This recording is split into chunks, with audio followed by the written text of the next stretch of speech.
아이스크림처럼 달콤한 컬러의 배경과 해맑게 서로를 부르는 아이들. 영화는 이 천진난만한 친구들이 침을 뱉으며 시작합니다.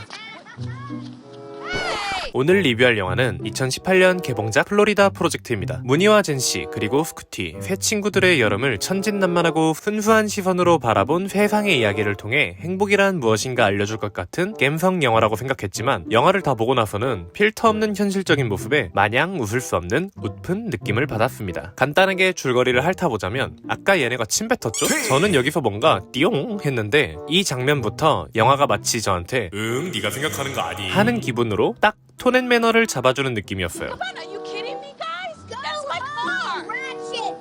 플로리다 프로젝트는 지구상에서 가장 마법 같은 곳 디즈니 월드가 위치한 플로리다주의 올랜도 외곽에서 보내는 여름의 이야기를 담고 있습니다. 천방지축 친구들은 아이스크림 가게에서 잔돈을 구걸해 아이스크림을 사 먹거나 친구들과 사고치며 다니는 그런 천진난만한 모습을 보이는 반면 무니의 엄마 헨리는 호객행위까지 하며 돈을 벌기 위해 노력하는데요. 영화는 어린아이와 어른의 대비적인 모습으로 이야기가 진행됩니다. 그럼에도 웃음을 잃지 않는 모습이 잔잔히 따뜻하면서도 한편으론 꾸밈없는 리얼리즘 마음 한편이 쓸쓸해지기도 합니다. 다시 이야기로 돌아와 무니와 헨리는 힘든 생활고에 시달리고 있지만 정부는 일을 하고 있지 않다는 이유로 이 둘을 도와주지 않습니다. 일을 구할 수 없으니 도움을 요청하는데 일을 구해야 도움을 주겠다니 대단하죠? 헨리가 정상적인 일자리를 구하지 못하면 지원도 못 받고 자칫하면 무니를 아동보호국에 빼앗길 수 있는 상황. 둘이 헤어지지 않기 위해서는 헨리는 안정적인 수입을 만들어야 하고 무니는 사고치면 안 되는 상황인 거죠. 하지만 일련의 사건을 계기로 인물들 간의 갈등이 생기고 결국 둘의 시간은 끝으로 향해 달려가게 되는데요. 흐름 자체만 놓고 보면 리얼리즘 드라마와 같은 클리셰를 띠고 있는데요. 그럼에도 영화가 인상 깊고 좋았던 점은 자연스레 담겨있는 연출이 아닐까 싶습니다. 플로리다 프로젝트는 잔잔한 영화이면서도 참 탄탄하게 잘 짜인 느낌을 받았는데요. 첫 번째로 제가 좋았던 점은 꿈과 현실 사이 그 어딘가를 방황하는 모습이랄까? 맑고 푸른 플로리다의 하늘과 보랏빛이 드는 핑크색 건물들 속 너무나 현실적인 인물들의 모습이 서로 상반되는 이미지를 보여주면서 영화가 말하고자 하는 바가 자연스레 느껴졌는데요. 이러한 대비적인 모습은 영화 제목에서도 엿볼 수가 있는데요. 플로리다 프로젝트는 실제로 플로리다에 디즈니 월드를 세울 때 건설 프로젝트 명이기도 했고 홈리스를 위한 프로젝트의 이름도 플로리다 프로젝트라는 것입니다. 제목에서부터 중의적이라고 해야 할까요?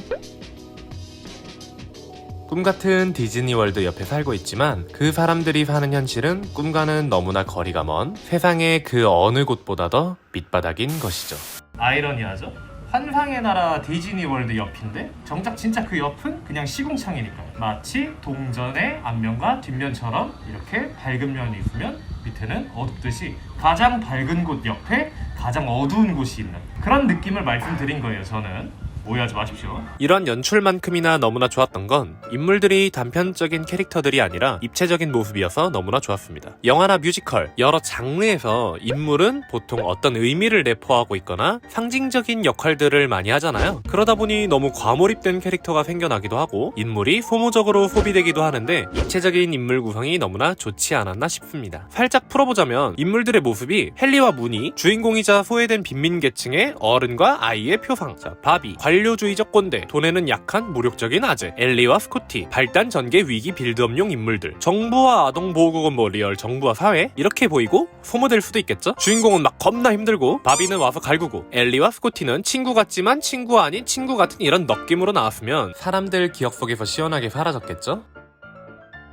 뭐였지? 하지만 영화 속에서 헨리와 무니는 단순 빈민들의 모습을 대표하는 것이 아닌 한 사람과 그 사람의 딸로서 상황에 얽매이고 갇혀있지 않고 항상 자유로워 보이며 문제도 해결해보려 하고 슬픔과는 거리가 먼 느낌이고 바비 역시 관료주의적인 모습의 꼰대가 맞지만 본인이 도울 수 있는 것을 도와주려 하는 모습.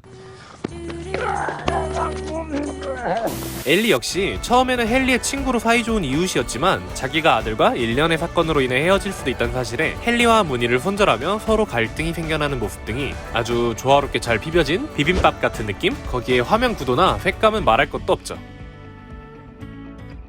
이러한 연출과 인물 간의 이야기가 아우러져 우리는 어느샌가 플로리다 매직캐슬 모텔에서 일어날 안타까운 현실을 마주하러 가게 됩니다. 참 먼 나라 이야기지만 그렇게 멀게만 느껴지지 않는 이야기인 것 같네요.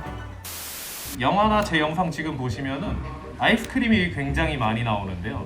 아이스크림 다들 좋아하시나요? 굉장히 시원하고 달고 좋죠?